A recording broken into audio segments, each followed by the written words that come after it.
Hello दोस्तों, कैसे हो आप लोग। आई होप आप लोग बिल्कुल ठीक होंगे। दोस्तों, हम आपके लिए कहानी लेकर आए हैं। अगर आपको पसंद आए तो वीडियो को लाइक कीजिए और हमारे चैनल को सब्सक्राइब कीजिए। तो चलिए दोस्तों, देर ना करते हुए हम आपको एक कहानी सुनाना चाहते हैं। एक बार की बात है, एक 9 से 10 साल की छोटी सी बच्ची थी। वो महादेव की बहुत ही बड़ी भक्त थी। उसे बचपन से ही महादेव से लगाव था। उसे महादेव की पूजा करना और व्रत करना बड़ा ही अच्छा लगता था। महादेव भी उससे बहुत ही प्रसन्न रहते थे। अब बच्ची धीरे धीरे बड़ी हो रही थी। अब वो बच्ची 21 से 22 साल की बड़ी लड़की बन चुकी थी, लेकिन उसने कभी भी महादेव को मानना कभी नहीं छोड़ा था।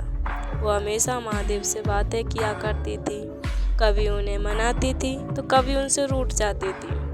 महादेव उससे हमेशा प्रसन्न रहते थे और उसकी हमेशा सारी इच्छाएं पूरी किया करते थे। एक दिन उस लड़की का मन बद्रीनाथ घूमने का हुआ था।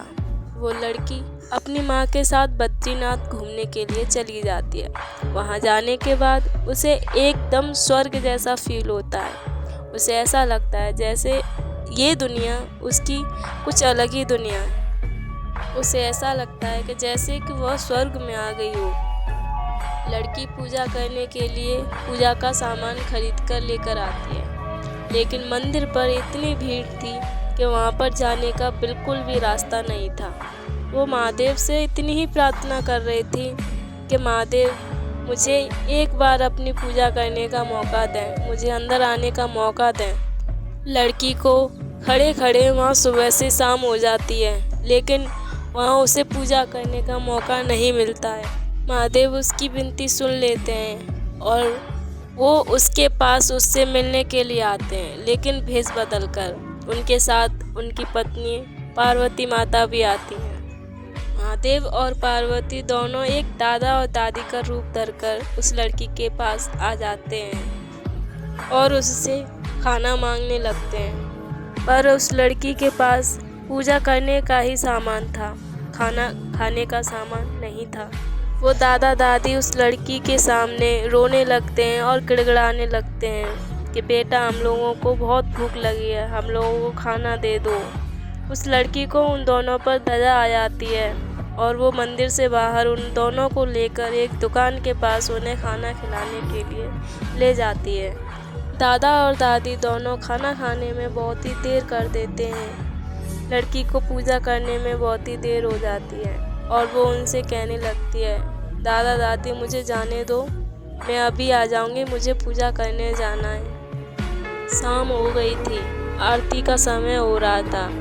लड़की वहाँ पर आती है और देखती है कि दरवाजे तो बंद हो चुके हैं। अब वो रोने लगती है कि अब वो पूजा कैसे करेगी। तभी वहाँ पर वो दादा दादी आ जाते हैं और कहने लगते हैं, रो मत बेटा, आज नहीं हो सका तो कल पूजा कर लेना। वो लड़की चुप हो जाती है और सुबह होने का इंतज़ार करने लगती है। सुबह होने के बाद भी मंदिर के पट नहीं खुलते हैं, तो वो लड़की मंदिर के कर्मचारियों से पूछती है कि आज मंदिर क्यों नहीं खुला है।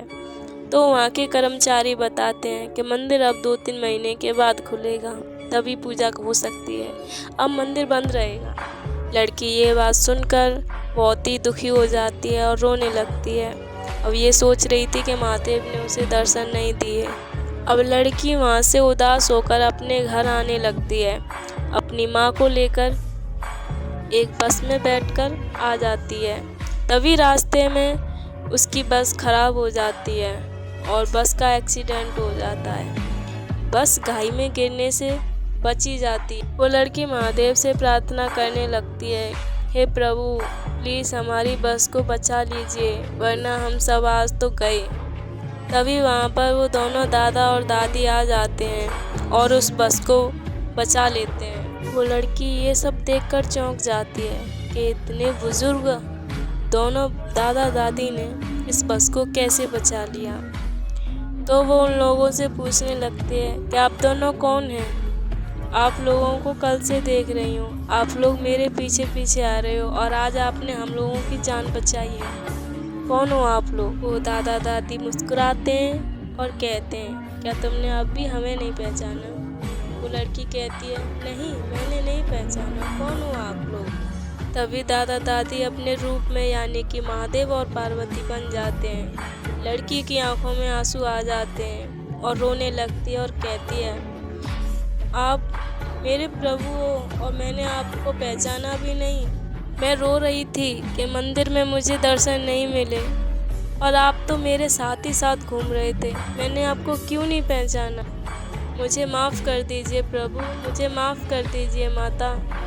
तभी मुस्कुराकर महादेव बोलते हैं, अरे पगली, तू हमको मंदिरों में ढूंढ रही थी, हम तो हमेशा तेरे साथ, और मैं तेरे ही साथ नहीं, मैं हमेशा अपने हर किसी भक्त के साथ रहता हूँ। मैं मंदिरों में नहीं, मैं मन में हूँ, मुझे ढूंढो, मैं मिलूँगा।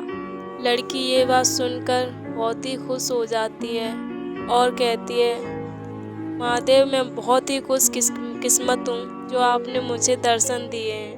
महादेव और माता पार्वती वहाँ से चले जाते हैं और लड़की अपनी माँ को लेकर अपने घर आ जाती है।